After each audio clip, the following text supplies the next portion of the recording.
Hello, hello. Welcome back to Retrieving Sanity with your host, Keegan. Now, today, my friends, I want to talk about a little something that we can change every day.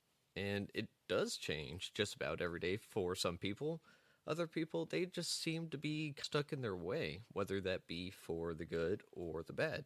And this is actually an interesting concept because we all do it. A lot of us may not be aware that we are doing it, but at the same time, some of us are too aware that we're doing it. And then if you're like me, we overthink everything, and hence anxiety ensues. However, it doesn't always have to be anxiety ridden. In fact, this can also be why some people actually have a better quality of life, if you will. Now, on that being said, I do not want it to be confused of if you do this, it's not going to fix all of your problems. It's not going to sit there and magically just make everything better. However, what it does do is it paves the way for, well, a little bit of a guidance to make things better, but it's not going to solve your problems. Remember, if you're like me, an addict or alcoholic, then we've already figured out what makes life like good. Well, okay, maybe not good, but we know all of the things that actually will make us feel better because the alcohol and the drugs were not the problem. They were the solution. And then they turn into the problem. But, anyways, this is something that is not substance related, and it is all about your mentality. So, mentality is the glasses that you wear. We all know that phrase, rose colored glasses, and it's usually defined as being optimistic, and sometimes without basis or any reason at all. It's just some people have a cherry outlook on life. So, whenever we say rose colored glasses, again, it's something that's taken as a good thing. But as with all things, if it's out of balance, it's not going to do well. So remember, if you have this kind of mentality, it can help out tremendously. However, it will not solve your problems. And at the same time, if it's not balanced, you're going to find yourself in just as much trouble as if you had a negative outlook on life. Because in life, everything is about balance. So whenever we see Thanos going to snap everyone away, he's got a maybe good point, but it was poorly executed. Well, I mean, technically it was really well executed, but on the moral compass, it's pretty south. Now, whenever we want to see things through a certain lens, hence the color of the glasses that you wear, we have to sit there and we have to put it in our forefront of the mind. Because of this, it leads to a certain perception, and maybe it blocks some things, like sunglasses block some of the UV that come in, or it could be something like swimming goggles, if you will. You can still see where you're going, but it's not going to be obstructing your view either. No, unless they get flooded. But with that being said, I just want everyone to know that it's okay to not have glasses in your forefront of the mind. And some people actually just don't. How they do that, I'm not sure. So if we can talk to someone about it, I'll be sure to get them on and we can hear their perspective. Now, what I do want to say real quick though is that it's okay to have a negative outlook on life. It's almost inevitable. For me, it happens quite often. And I know for others, it's just a seemingly never ending cycle, and that makes it really hard to just get out of. Because, I mean, whenever you start feeling bad, it can seem like it's never going to end. And I mean, it is legitimately never going to end. But I want to tell you that, yes, it will end at some point. I'm not going to say it's going to be better within the next 5 minutes, the next 5 days, especially hopefully not the next 5 years, but that's the things that we don't really know. Life is full of mysteries and turns and a lot of loop-de-loops and corkscrew loop-de-loops, and sometimes you're just sitting there screaming for your dear life and you're like, I should never have gotten on this ride. And well, you were already in line for like 2 hours, so you might as well go and do it. Now, these glasses are actually an important part of ourself. This is again why some people seem so optimistic and other people can be so pessimistic. It's not so much that they want everything to be good or bad, or maybe it can be. However, it's just an outlook. So if you're out and you're looking for something on the outside of yourself, that's wherever the glasses come into play, because it's for something on the outside. So whenever we're looking at an outside situation or circumstance and it's coming to us, that's how we perceive it from the glasses that we wear. And that shapes a lot of the inside of you and what you're thinking and how you're feeling. However, it also works in reverse. So if you're feeling pretty bad, then you might be projecting that negativity out. And I mean, sometimes people just really pick up on that stuff real easy. And therefore, you can actually create a negative self-fulfilling prophecy. But whenever we sit there and we look to the outside stuff, we usually will take it at face value. A lot of people won't sit there and go any further. And well, I wouldn't say there's nothing wrong with that. However, it's also not entirely good to do. So, whenever an outside situation happens or we're looking at something, glasses will help us see it in a certain light. So, if you want your mindset to be more positive, maybe something bad happens and you go, well, maybe there's a lesson to learn here. And you learn that lesson, and then, ta-da, next time it comes around, you're more well equipped to handle it in a more productive and possibly lackadaisy manner. Okay, not lackadaisy, don't do that. Yeah, it's not good. These glasses, they can almost seemingly be like a mask, if you will. And, well, it's more like a mask for your eyes, right? If you wear it long enough, it's going to be enveloped by your skin, and it's going to feel like it's actually a part of you, whenever really, it's not entirely the truth. So with a mask, we can sit there and we can wear it so long and so proudly for some people that it actually becomes who they are, or a major part of their identity. And that's the thing, though. Remember, it's a mask. It is not who that person actually is. At a certain point, you have to be able to learn to take your mask off, and when it's appropriate to do so.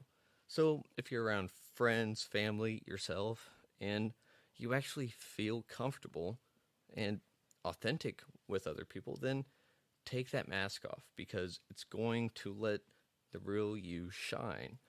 And a lot of us like to take the real us and just put it in a box because we're quote unquote weird, strange, and just goofy. But you know what? That's what makes you awesome. So if we sit there and we fool ourselves by wearing a mask and we become someone or something that we're not, we're going to feel rather unfulfilled, empty, if you will. And the same kind of thing actually happens with your glasses that you wear. It can get stuck on you in such a way that whenever a bad thing happens, for instance, yes, you can look at it through the glasses and try to find the lesson that may be there. But sometimes there's not a lesson to learn. Sometimes life just sucks. And it's unfair. And, you know, I want to say that's okay, but I also know it's not. It really sucks. However, if you're trying to find something that is not there, you might drive yourself to a moment of insanity, if you will. So, here at Retrieving Sanity, we like to not go insane. But again, most of the best people are. If we fool ourselves by wearing a mask, by wearing glasses for long enough that our true selves don't come out for ourselves, we're just going to be like kind of lost. We're going to feel unfulfilled. We're going to feel like there's just something missing. And that's the thing. You have to take those glasses off and you have to be able to see things for what they really are. Now, again, just because something bad happens does not mean there's a lesson. And just because there's something good that comes about doesn't mean there's nothing bad going to come along with it. Life is all about checks and balances, and that's kind of one of them. So, I do want to say, though, that in life, a lot of things depend on your perception. Your perception is just that it's perception. It's how you take things in and deal with them. One of the things is that we can have our perception, we can have our outlook or inward look, and it's what we understand to be. It's hard for someone to take an objective look at themselves to actually get the true and full picture. And what I mean by this is that if we don't look on the inside of ourselves, we're going to find, well, a lot of things that we probably need to know. A lot of different things that can come about and happen because we took an inside look of ourselves. Now, again, you can kind of do that with your glasses that you're wearing. Look on the inside and find the things in you that are good. Or find the things that are bad and try to make them good. Or vice versa, however you want to do it. But the thing is, it's a lot like, say, going to the gym. Or maybe getting a haircut. A lot of people may not notice at first what's going on, but after enough time and consistency, it'll be obvious. And also, like going to the gym, you may not see improvements. You may think that you've been going there for 2 months and you haven't gotten any progress. But the people around you can sit there and tell you that, yes, you're changing. You are growing. You're getting more strong, more resilient, so on and so forth. But it's such a gradual change that to ourselves, our perception actually keeps pretty much, it almost seems static. That's why if you're open-minded and you actually sit there and do introspections and self-reflections and whatnot, you're going to find that you do change. But it takes a while for us to be really aware of it. And again, it's because it's so gradual, we don't really know that it's happening. Now, again, you might have something like me. I'm bipolar, so there's definitely times in my life, up to this day too, where I can be feeling one extreme negative or positive emotion, and about 20 minutes later, it can be the exact opposite because something just set it off. And yes, I know. Trust me, I know that I know. So bear with me. Yes, medication does exist. It does help, but it is not the cure all. So, and that goes with literally anything and everything. Just because it helps doesn't mean it is the solution. A lot of medications are actually more of a crutch or wheelchair, if you will. They'll get you more operable, but there's still work that you need to do on the inside before anything actually solidifies and takes place and takes root and helps you become who you are, to let your real self shine. So, right quick, I would like to say that Google, again, has blessed me with the access to Bard. Now, I don't know if literally anyone can access it nowadays, but I mean, I got invited for the beta version and whatnot. Anyways, Bard can be super helpful. And I just want to read a little something that I got whenever I was asking about positivity mindsets or negative mindsets. And this one, I didn't really expect to be there, but it made sense whenever I looked back at it. It can, our mentality can have a huge impact on our mental health, of course, but it also manifests itself in a physical form too. So, having a positive outlook on life or mental space, if you will, it can lead to improved physical health. Improved physical health from studies that have shown people with a positive outlook on life tend to have better physical health outcomes. They are more likely to have a lower risk of heart disease, stroke, and other chronic diseases.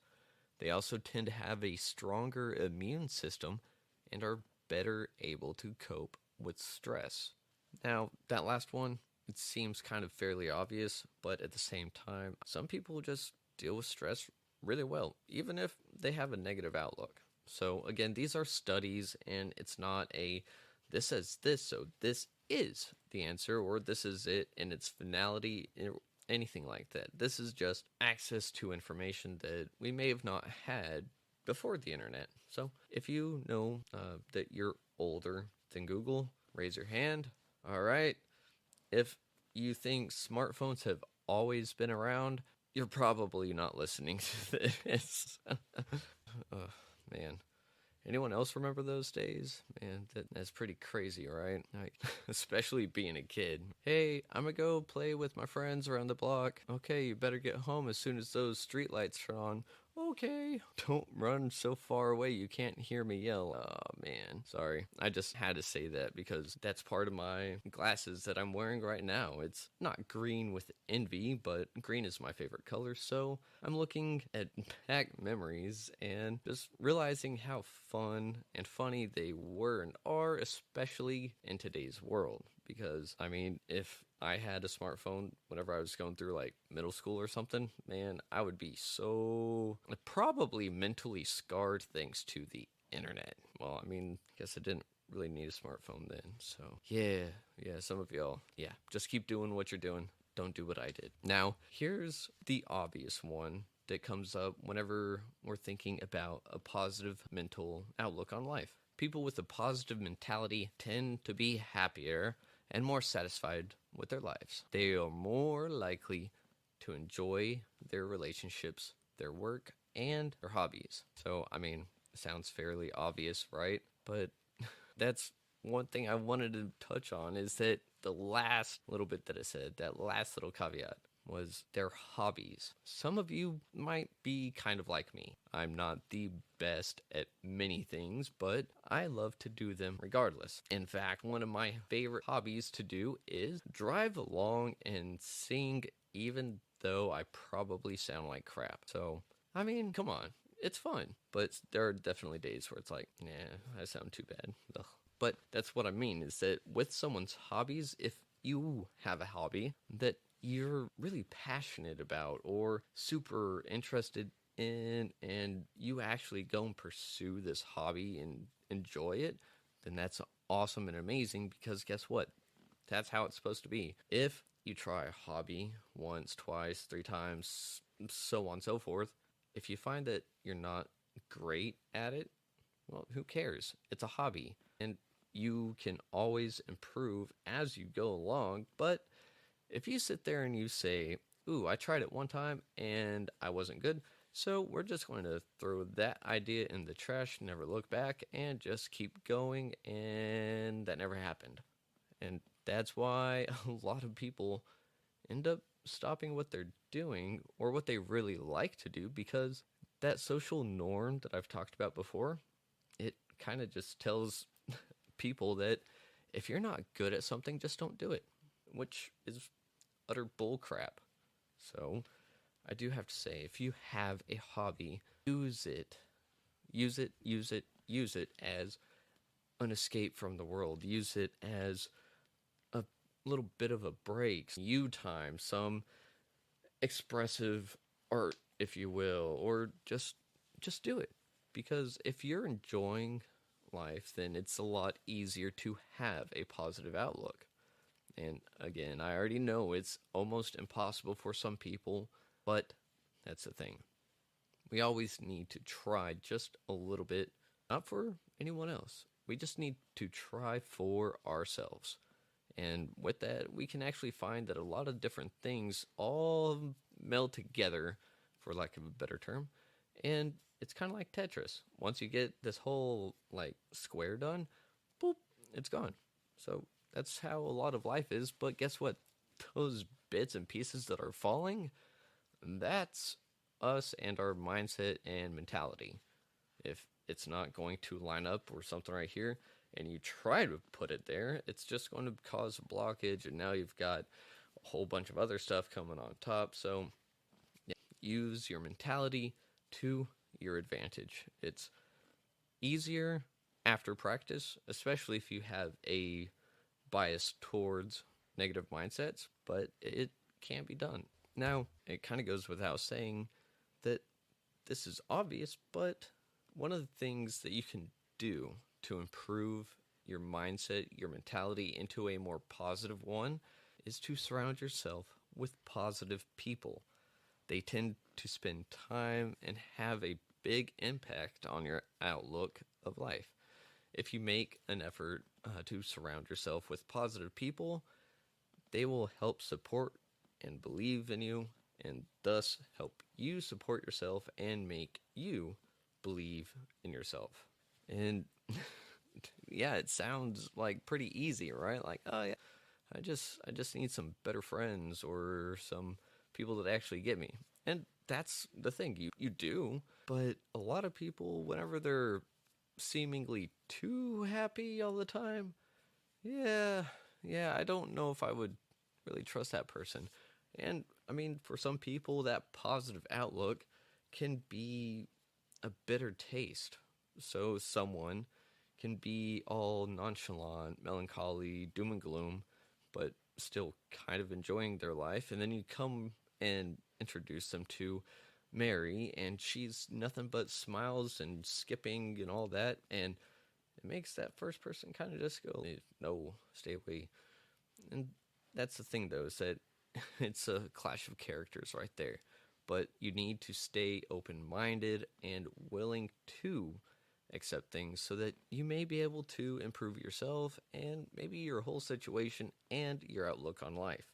It's not easy, but it's doable and it's well worth it.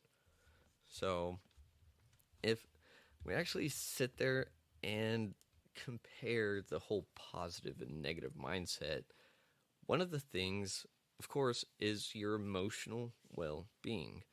If you're negative, it's going to be negative, especially towards yourself, more than likely. And then if it's optimistic, then, well, it's the exact opposite, right? You're going to say, like, oh, yeah, I got this. Cool, let's do it. Here's a little something that helps back that up. An attribution style of a optimistic mindset, you see things as negative events that are external, specific, and unstable. Then the coping style for that is focuses on solutions, persists in the face of challenges. And then the emotional well-being, more likely to experience positive emotions such as happiness, gratitude, and hope. Now, that all sounds a bit right, correct? Yeah? Okay. So, what we look at whenever we see the negative, the pessimistic outlook, is of course the opposite, but just pay attention to this wording, okay? Attribution style with negativity or a pessimistic outlook tends to see negative events as internal, global, and stable. The coping style focuses on problems and gives up easily. And then the emotional well-being, more likely to experience negative emotions such as sadness, anxiety, and despair. What I want to focus on with all that is the attribution style. It sounds a little weird whenever it's read this way, but let's kind of take a little bit of a look and see what it really means. So, an attribution style is kind of the characteristic of someone, especially whenever it's applied to a specific something. With the optimistic attribution style, negative events are external, specific, and unstable. Okay, so if they're external, obviously it's not something from within that person. Okay, that's fair, because that's how a lot of life actually is. Just because it happens on the outside does not necessarily mean that it's from the inside, right? Did I say that right? So, what I want to focus on is the attribution style of a pessimistic and optimistic mindset. Let's look at these for a little bit because they're kind of a big deal. Now, with the attribution style of the negative or the pessimistic outlook and mentality, we have negative events are internal, global, and stable. So, the exact opposite of the positive one, right? Obviously. But if we look at the events, they're internal, meaning that we cause the issue. We are the problem. We are not the solution. And that's how a lot of people with mental health issues actually view the world, how they view themselves. Everything bad is on the inside. And the thing is, maybe it was from the outside, but it's a sense of coping, if you will. So, if we're looking at the attribution style of someone that is negative or pessimistic, we have this. They see events, especially negative events, as internal, global, and stable. So, obviously, the exact opposite of the positive or optimistic mindset. And that internal part. If something bad happens on the external side of things, a pessimistic person may envelop that and bring it in and say that that's their problem, that it's because they did something that a bad thing happened on the outside. It's almost a sense of identity, if you will, because it's trying to make sense of something that isn't really quite there. That's why love and affection and understanding are some of the big factors to people whenever we're trying to get over a negative or pessimistic mindset, but not just that, but just to help clear the way for healing. Now, whenever we say it's global, it's that it's all over the world. Of course, that's what global is, but that's the thing, is that just because it happens here in this instance, because it's just someone's bad day, and some people think that it's like that all over the place all the time, no matter what, and they just happen to be in a wrong place at a wrong time. Now, that last part may be a little bit true, but the thing is, bad events happen all the time. But the thing is, whenever you sit there and you take it in and put it as an internal problem, the problem is going to be with you anywhere you go and do anything you do. And this is what happens for people that are suffering a mental illness, or like myself, mental illnesses, addiction, alcoholism, all that. That's the thing, is that we try to change our people, places, and things. We move, we go and try other things, blah, blah. And the problem is that it is an internal problem. But we try to seek external things to fix it for us, but we have to do it on the inside out. And that last word on this was stable, meaning that the bad thing happens and it's solid. It is cement. It is stuck in place no matter what. And that is not quite the truth.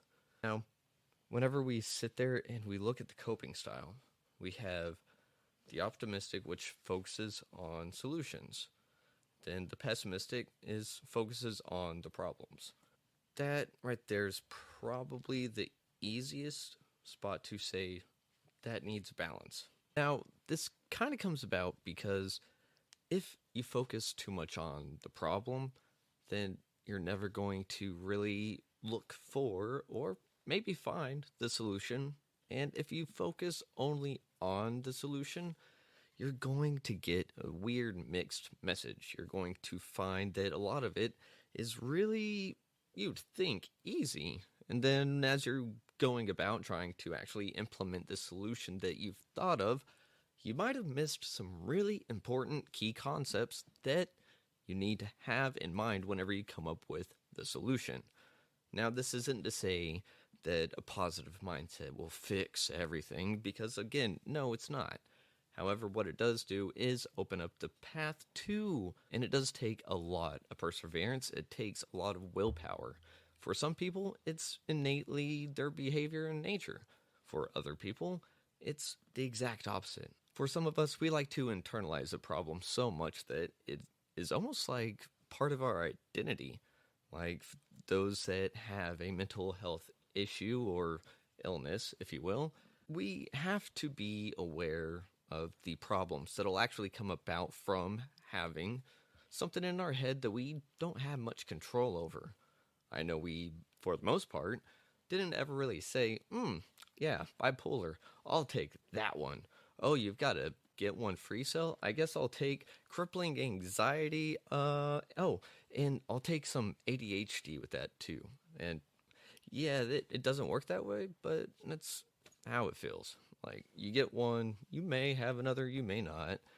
But it's a package deal a lot of the time, and so, yeah. But with that being said, we have to be able to sit there and see for a solution. And whenever I say see, it's because we have to actively look. The solution is not really going to be out in the open and super easy for someone to find. It's a lot of the time just kind of hidden behind a little rock, maybe a fake rock, where they put the key to the safe. But with mental disorders, it's almost part of the identity that one has to say that I understand what this means for me. Now, if you're part of the general population that doesn't really have to worry about having a mental health issue or disorder, you may not really see how difficult it can actually be. For some of us, it is, like I said, crippling. Crippling anxiety means you don't move, you don't do anything. So we don't get a choice on what we necessarily have or how it affects us, but if we don't actually acknowledge the problem, then there's not really a solution because you may think there's no problem.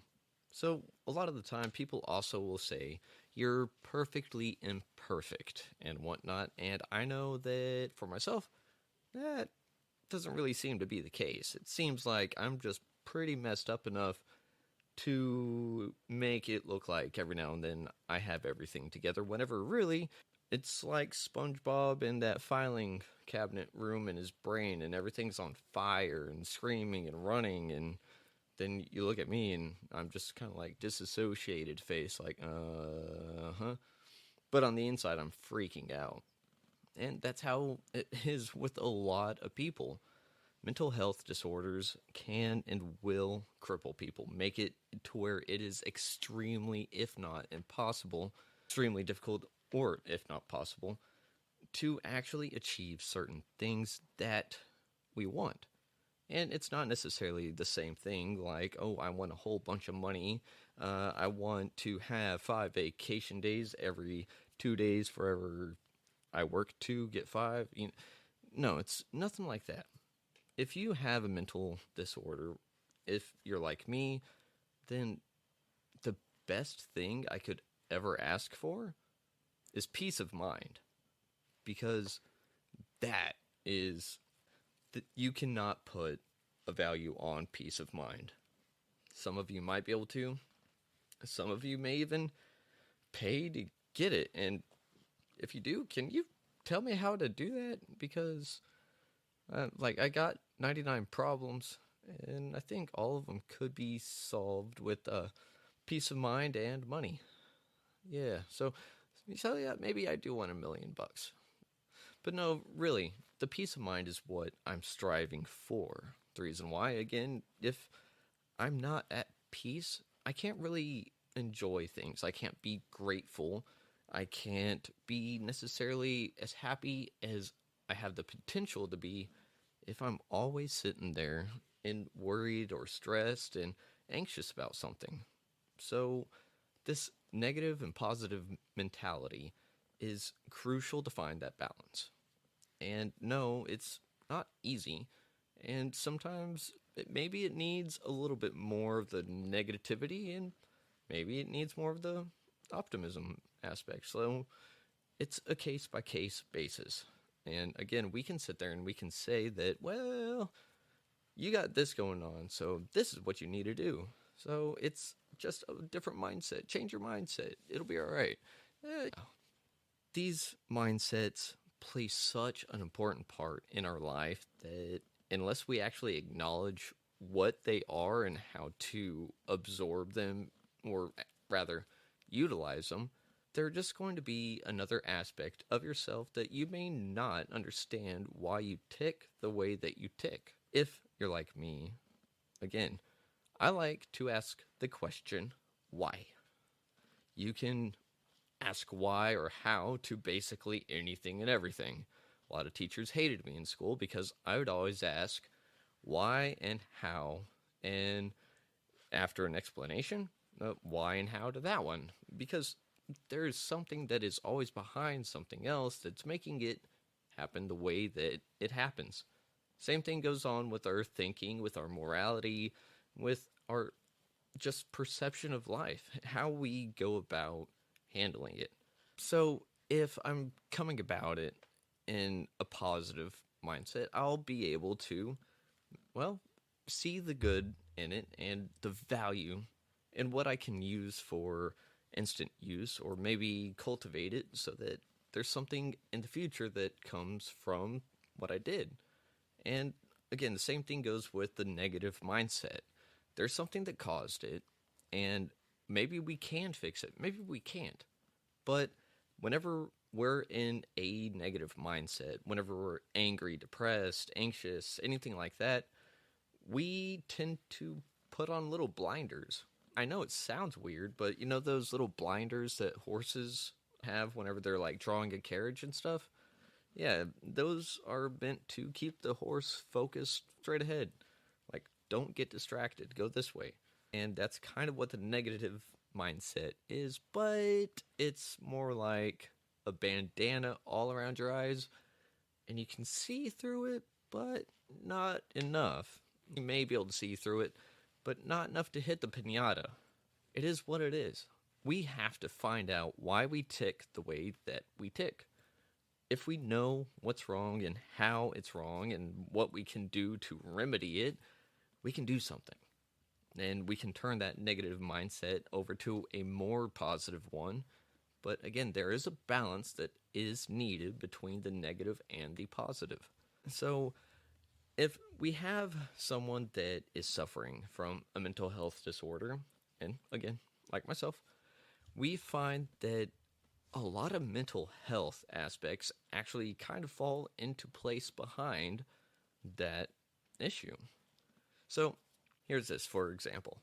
So according to the World Health Organization, close to 800,000 people die by suicide every year, making it the fourth leading cause of death among young people aged 15 to 29. It's the leading cause of death in the United States, go figure, where it accounts for the 12th most common cause of death overall. So mental illness can also turn into negative behaviors such as substance use disorders, also known as addiction, risky behaviors, kind of like adrenaline junkies, but to the extreme and usually not on the right side of the law. Self-neglect, which, I mean, if you've had a bad week and you don't want to get up and take a shower, it's kind of like that, but a lot longer term. And then physical health problems.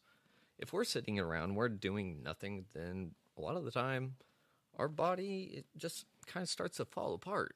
Like, maybe you get bed sores, maybe you get, like, stinky because you can't take a shower, and so therefore you don't go to the doctor to get this looked at, and next thing you know, you have a tumor, and it could have all just been fixed if you took a shower and, like, went to go get it checked out, right? Okay, so that's kind of a silly example, but the thing is, our mindset plays a huge part in how we handle things. And like I said, We don't really get to choose what mental health problems we end up dealing with, but some of them kind of come about as a adverse reaction to something that we've either done or not done. This is how addiction kind of works. We're introduced to a substance and we start to use it or drink. And at first, it's like, okay, yeah, that was kind of cool. That made me feel good. For some people, it's an immediate addiction because it makes them whole. They find that piece of them that was missing. And that can be caused by the negative mindset just digging a hole in the psyche of someone, and they have to find a way to fill it. Because that same person ran off with the shovel, the construction crew's gone, and all you have is like a little sand shovel that you'd have as a kid. Like, it might be able to do it, but it'll take forever. Whenever we have these negative mindsets, it can bring about those mental issues that actually make it harder to go about solving and changing our mindset in the overall state. So, for instance, this is where that self-fulfilling prophecy will kind of come into play.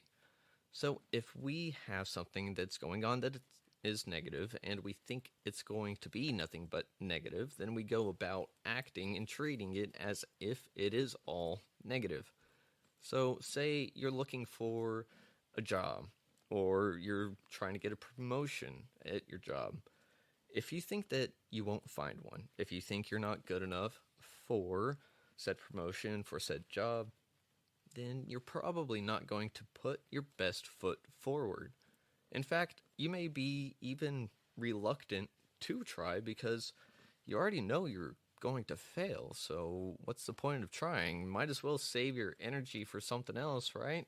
Because then you'll find something that's really worth it, and you're just going to like put all your effort into that future endeavor. And that may never come to pass. It could be nothing but a fleeting dream. And maybe, just maybe, it would actually come about if you applied yourself to the situation you are in, either trying to get a promotion or finding a job. If you don't put your best foot forward, if you don't at least try, then you won't get noticed. You won't find that job because if you're looking for the Batman logo in the sky and you're not in Gotham, then it's not going to really happen, right? So you have to have a good mindset. And again, this does not fix anything all the way through. In fact, it may not solve anything. But the thing is, it opens up the avenue for you to look at and find solutions. So on the opposite end of that negative self-fulfilling prophecy, we have one that's a positive one. Say you're looking for a job, or you're trying to get that promotion at the job you're at. You're going to sit there and you're going to put yourself out there. You're going to do your best. You're going to strive, and you're going to just show everyone what you're made of. And that is fantastic. You need to do that. And maybe you won't get the promotion. Maybe you won't get that job. But the thing is, in doing so, you actually show your character. You actually show your worth. You show how much you are worth to yourself. And a lot of people, like, I know I can relate, a lot of people don't really sit there and go, oh yeah, like, I am worth it. I am loved. I'm all this. I am some crackerjacks. And I've got a little, like, race car toy in the Cracker Jack box. You know, I never actually did that. The aspect of putting yourself out there is going to make it to where it's more likely that something is going to happen because you took that little step. And again, it can be not what you expect.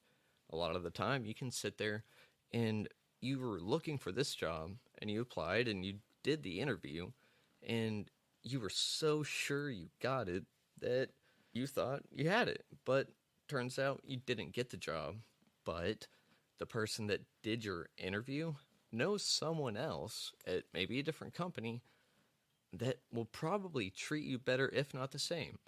In fact, I've actually seen it happen a couple times where someone went to do an interview, they thought they did great, They later learned they didn't get that job, but then someone from another company called them up because they had a friend at that other company that interviewed that person, and then they wanted them on their team. And it's kind of how it works.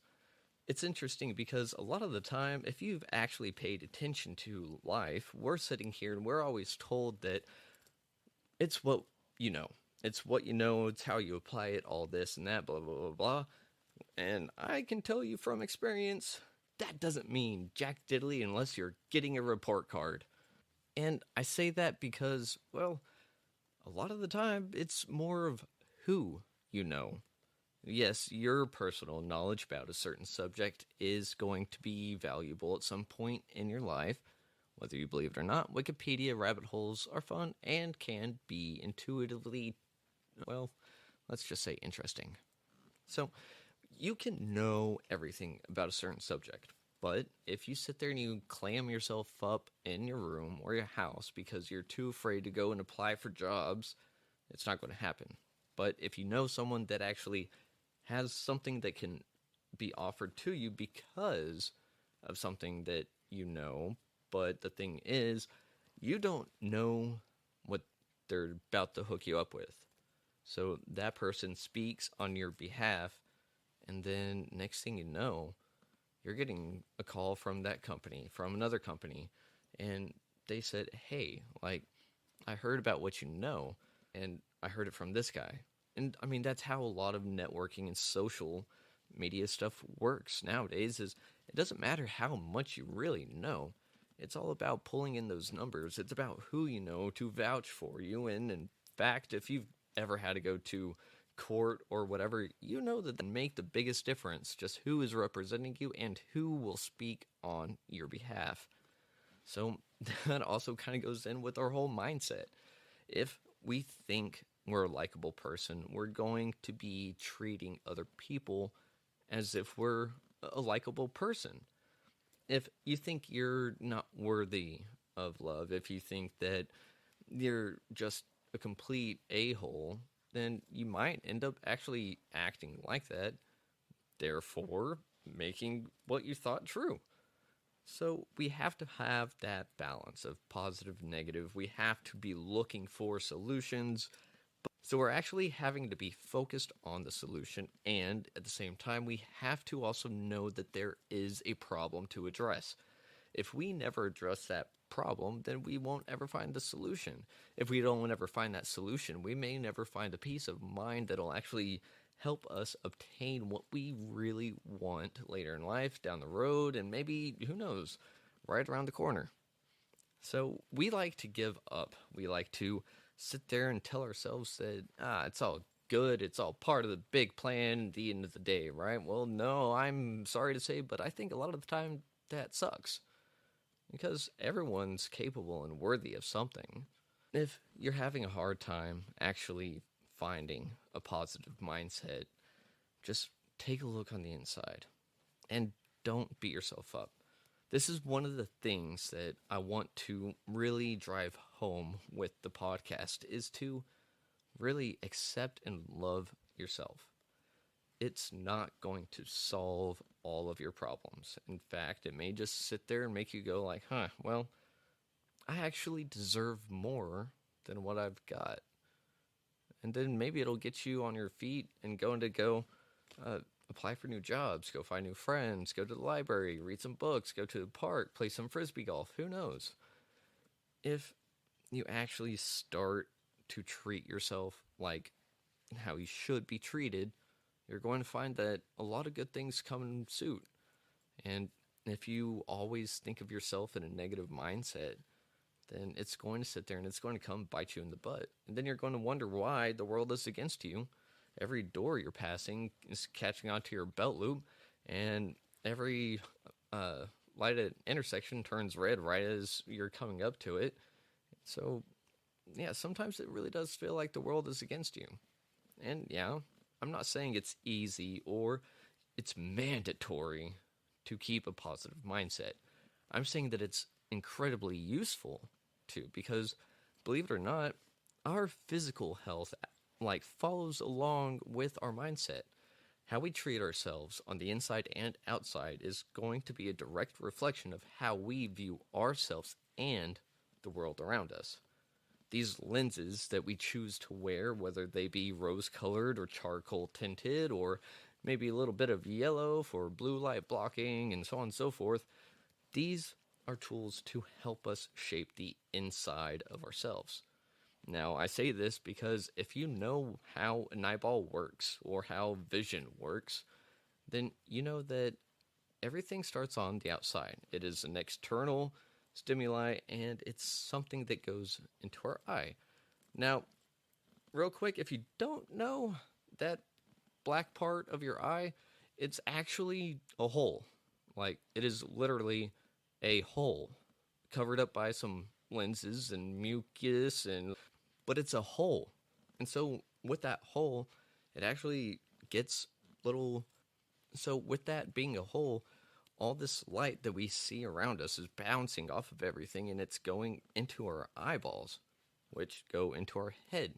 So how we view the world through the lenses that we choose to look out of, it will directly shape what we have coming towards us. And so, therefore, from inside to outside, you can create your own future to an extent. I do understand that most of us are part of the middle class, if not lower, and it's more of a class war than it is about anything else. So, if you know some buddies or some families that are in the same boat as you, like, y'all are doing all right. Like, if you were like a parent in the 90s or whatever, you would be set. But nowadays, not so much. So, we need to keep that positive mindtude, right? Did I say positive mindtude? That's what it is from now on. A positive mindtude. Got it? Okay, because I'm going to refer to it as a positive or negative mindtude now. So, with this positive mindtude, we have to be able to actually act on the things that we want. Sometimes those things are hard to do, but with the right support, with the right love, we're able to change our mindtude and do a lot of really interesting things. You won't know what you're capable of until you actually go about and try it and put yourself out there. So, yeah, you're maybe going to fail. You know what? I like to sing in my car. Well, I like to drive and sing in my car, and I usually have at least a window down. And, I'm pretty sure people have recorded me, but you know what? I'm having fun with it. I'm finding a little bit of my minditude and turning it positive by expressing myself. And that's what you need to do too. Go meditate, go do yoga, do journal writing, go frisbee golf, go paintballing, go on a hike, go ride your bike, sit there and explore the city around you, go take scenic pictures all the way around, plot out like you start here and you go there, and instead of Google Maps taking you like the straightest, fastest way there, just make sure you start not listening to Google and just go, and then refer to it every 30 minutes, and maybe you'll find yourself looking at a really scenic route and stumble across something that you never would have known had you not went and done something different. So, what we can get out of having a positive mindtude is that we're open to experiences. We're open-minded. We're open to different suggestions and solutions. We're ready for a lot of stuff. Not everything, but enough so that you're not going to lose your head because you have a negative mindtude. I do want you to know that you are loved, that you are worth it. I want everyone to learn that they are worth being their own best friend. So it's hard, but it is well worth it, and you deserve it. It'll change your life because, trust me, it's changed mine. It's changed everything from my mindset to my minditude to my physical health, my mental well-being, everything. And it's not perfect, by all means, not even close. And I'm okay with that for once. It's easier to sit here and say, I'm okay being a little bit messed up like I am. And thing is, I acknowledge it so I can do something about it. If I didn't, like in the past, I would sit there and just, yeah, a lot of alcohol. Trust me, you don't. So, again, love yourself, love your friends, love your family. Try and be accepting towards yourself. Try to have a positive mindtude and go into the weekend feeling on top of the world. And whenever Monday comes back around, just feel rested and worthy because you did what you needed to do because you know what you know. Now, go ahead, have that weekend. Be safe on the way to work. Be safe on the way back home. And again, I love y'all. I'll see y'all next week. If you or someone you know is struggling with drug addiction and you need some resources and some help, give this number a call. 1-800-662-4357. And if you or someone else you know is struggling with suicidal thoughts or tendencies, give this number a call. 988. You'll be connected with people that really care and want to see you do well. So, as always, love each other. See you next time.